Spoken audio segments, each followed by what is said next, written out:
L'idée du panafricanisme est un concept venant d'intellectuels ou d'hommes politiques négro-africains qui ont décidé de s'engager dans la lutte pour l'émancipation des Noirs victimes de la traite des nègres. Ce combat commence en Occident du début du 19e siècle jusqu'à la fin de la Deuxième Guerre mondiale, impulsé par des hommes valeureux.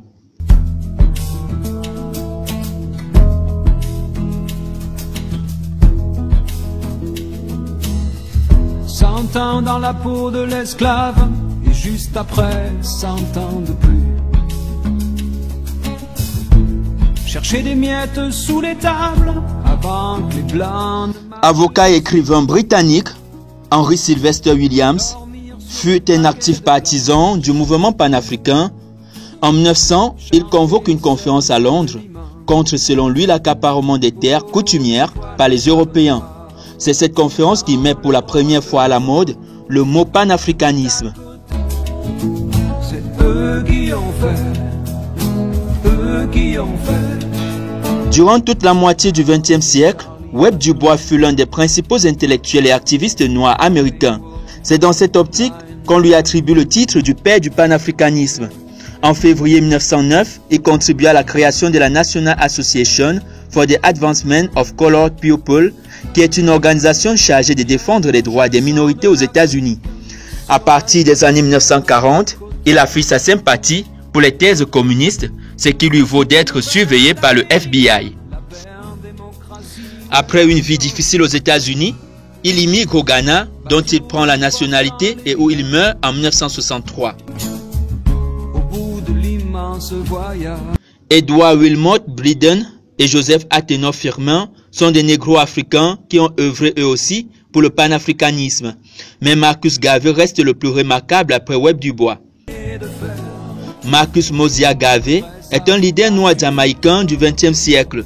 Il est considéré comme un prophète par les adeptes du mouvement Rastafari, d'où son surnom Moses ou le Moïse noir.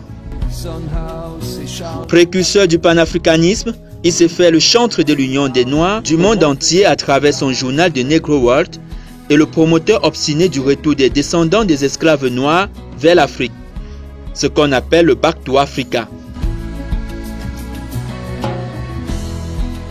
La Black Star Line est une compagnie maritime transatlantique créée par Marcus Garvey en 1919 qui avait pour but de servir de lien entre les peuples de couleur du monde dans leurs rapports commerciaux et industriels.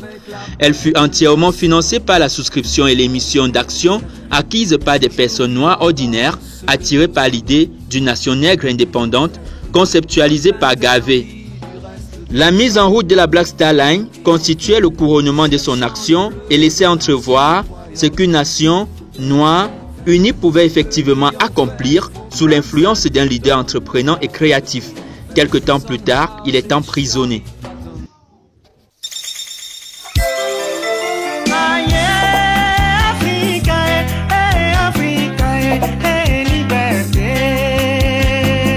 Les résistances de Ménélique II aux tentatives d'invasion italienne et son succès lors de la bataille d'Adoua en 1896 ont donné à l'Éthiopie une place privilégiée dans la formation de la pensée panafricaine. En 1893, face aux prétentions italiennes, Ménélique II déclare « L'Éthiopie n'a besoin de personne, elle tend les mains vers Dieu ». Séduit par cette conception, Benito Sylvain, natif de Port-au-Prince, fondateur du journal La Fraternité, organe de défense des intérêts d'Haïti et de la race noire, il devient en 1893 enseignant des vaisseaux de la marine de guerre haïtienne. En 1897, il se rend à Addis Abeba, voyage qu'il entreprend afin de voir de ses yeux le négus ménélique dont les magnanimes vertus font réellement honneur non seulement à la race noire, mais encore à l'humanité tout entière. En 1935, Kwame Nkrumah quitte son pays pour aller étudier l'économie et la sociologie à l'université Lincoln en Pennsylvanie. Là, il découvre les écrits des auteurs noirs Marcus Garvey et Webb Du Bois qui alimentent sa future idéologie. Dès son retour au pays natal en 1947, Nkrumah prend la tête du nouveau parti pour l'indépendance United Gold Coast Convention et mène des actions dans son pays. Son emprisonnement en 1948 pour agitation politique lors d'une manifestation contre le gouvernement lui confère un statut de martyr politique un statut qu'il cultive d'ailleurs. En 1952, Nkrumah devient le premier ministre de la Côte d'Or. Le 6 mars 1957, la Gold Coast devient indépendante et se rebaptise immédiatement Ghana en hommage à l'ancien empire du Ghana. À la tête du premier État indépendant d'Afrique après le Soudan, Nkrumah en devient le président en 1960. Il œuvre activement pour la libération des pays encore soumis à la domination coloniale. Il octroie 25 millions de dollars de soutien à la Guinée de Sékou Touré suite à la déclaration de son indépendance en 1958 et crée des usines de transformation partout dans le pays. La même année, la réunion des chefs d'État africains se tient à Accra sous l'égide du Ghanéen qui affirme la nécessité pour l'Afrique de développer sa propre communauté et sa personnalité. Il y influencera des jeunes militants africains comme Patrice Lumumba qui voit en cette rencontre sa véritable prise de conscience de la grande force d'une Afrique unie.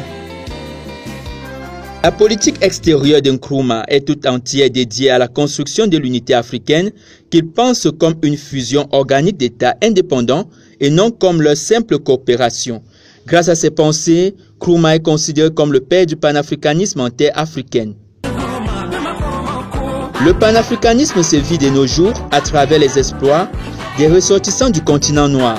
Il inspire la jeune génération qui doit se fixer pour objectif la lutte contre le néocolonialisme et la recherche d'un bonheur enfin mérité de la race noire.